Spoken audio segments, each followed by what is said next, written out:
D'abord, la résilience, qu'est-ce que ça veut dire? Ça veut dire que informer la population sur les risques qui sont autour d'eux, les risques d'inondation, les risques de chute de blocs, les risques de neige, d'avalanche, de tout ce qui peut exister comme risque naturel ou comme risque lié à l'industrie, des barrages, tout ce qui peut se passer comme catastrophe en quelque sorte, et préparer la population à gérer ce type d'événement, savoir qui intervient, comment ils interviennent. Donc aujourd'hui, on a ouvert cet événement qui était d'habitude une rencontre entre professionnels ou bénévoles spécialisés.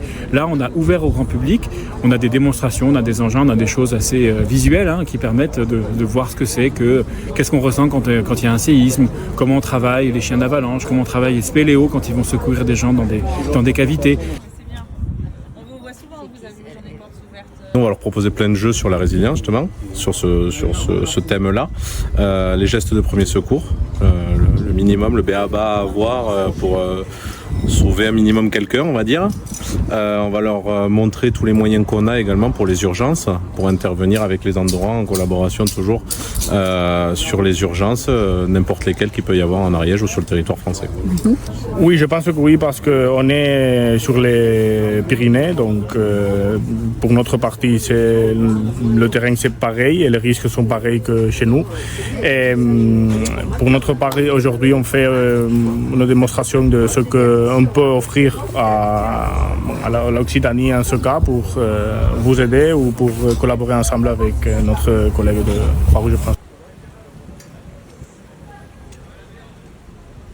Cet après-midi, on a fait une démonstration d'évacuation d'une victime comme on fait sous terre. D'habitude, on est sous terre, on ne nous voit pas, on est dans le noir et personne n'est là.